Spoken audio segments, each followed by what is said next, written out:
What is going on, white whale fishing fans? Welcome back. We got another new Tackle Tuesday coming at you. And I got everybody's favorite subject, topwater. At least it's my favorite subject. Nothing better than a good topwater bite. And I've got some pretty cool lures. A lot of them I've never, ever used before. And I've got some pretty high hopes. So let's jump in. Gonna start off with the Jackal Pompadour. I've heard a lot about this bait. I've never fished it. I know they come in two different sizes, but I really want to take this out of the box and show you guys up close. So here she is, the Jackal Pompadour. That color is called Gill Bone. It's got this little bone, chartreuse belly going into black stripes. Obviously the fish are never going to see that. They're just going to see that. It's got a little orange on the neck. It's got this propeller. Oh, sticky sharp hooks. It's got that propeller that's going to displace water. This is pretty cool. This back hook has some good range of motion in it that's going to eliminate the hooks, the bass from being able to use that for leverage. Those hooks are sticky sharp, and then it's got these wings that kind of come out. So it's going to be going through the water like this, displacing a lot of water, causing a little bubble trail back here. I think this is the larger of the two sizes. I've heard nothing but good things about this. If you guys have fished this before, let me know what's your biggest bass on this and what's your favorite color. But that's a sick looking bait. But yeah, looking forward to that guy getting bit by some big girls. Next, we've got the Arbogast Hula Popper 2.0, and this is an iconic bait. I don't think I ever threw an original Arbogast. I probably did. I don't think I ever caught anything off of it because if I was going to throw a topwater bait back in the day, it was going to be a Rebel popper if it was going to be a popping style bait. But I wish they would have made this easier to get out of the package. Man, I don't want to stick myself with that treble hook. That's a pretty sick paint job on here. I wish it was a little bit heavier. So that's probably something I'm going to have to throw with a spinning rod. But I really like that bucktail. Hardware looks okay. Those hooks look a little light. But, you know, there's that iconic bill. That's going to displace a lot of water. Next, we've got the Booyah Prank. And I don't know how I feel about this. I got this in a monster bass box or a mystery tackle box or something like that. But I'm a big fan of poppers, right? I really like the color. I'm a big fan of feathered trebles on the back. The hardware looks decent. But, you know, the thing about this guy is that bill. Supposedly you can kind of swim and crank it a little bit under the surface of the water. I don't know how you guys like to work this. A lot of people like to work it so it creates a bubble and like a bloop type sound. I really like to pull and then a quick rod twitch down so it actually spits a little bit of water. I have found that I've gotten much better action, much better reactions from fish in that popping or that spitting type motion. But I know a lot of people walk the dog with poppers, so that's something I'm going to see if we can do this year. I think that color is going to work really, really well over bedding fish. We'll see. Berkely J Walker, all up in your grill. I'm a big fan of this bait. I caught, I think either my second or third largest bass last year on this exact bait, but in bone in the spring last year. And triple trebles, weight transfer system. This color is sick. It's called Perfect Ghost. And you can hear that thing's gonna move a lot. That thing's gonna make a lot of sound in the water, but I'm really, really interested to throw this on some clear bodies of water this year. See if it gets chewed.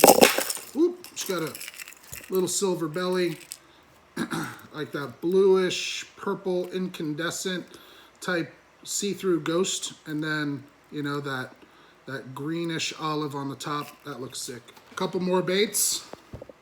Lunker Hunt, the Phantom Spider.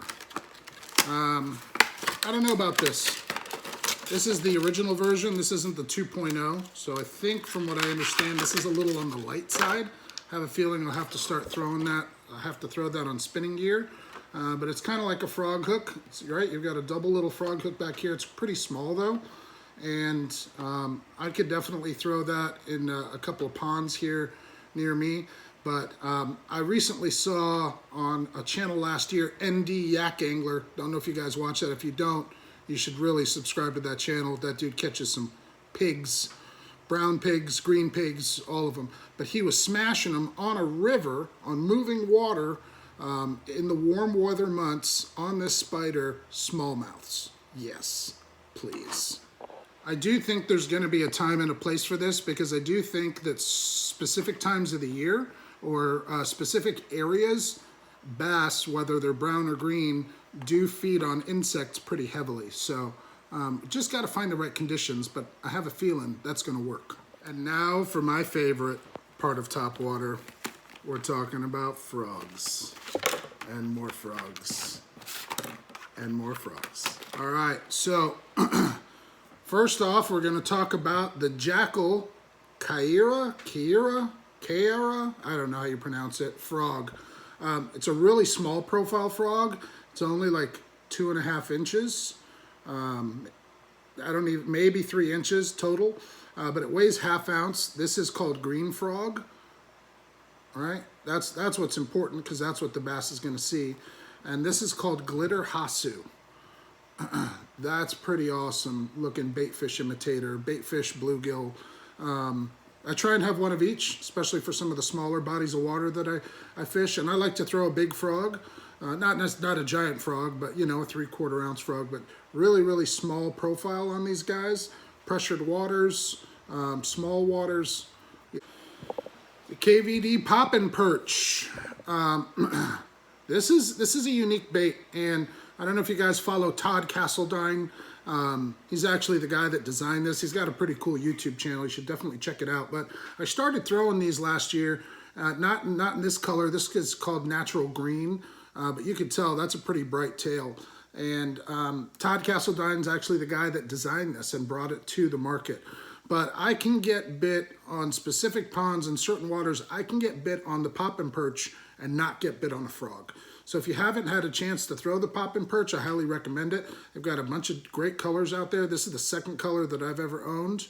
The other one I've got was much more natural, like browns and greens. But yeah, I really like those blue accents on the tail too, something for the bass to hone in on. But I think one of the best things about the Poppin' Perch is what it looks like on the bottom. The Strike King has stepped up their game, and they are doing more for what the bass can see more than any other frog manufacturer out there. Yeah, she's gonna get bit. The last one I'm gonna talk to you guys about today is a pretty cool bait. I've never used it before. It's by Molix. It's called the Supernato frog. And this color is called Peacock Bass. Wow, now I know why it's called Peacock Bass. See how it looks from the top?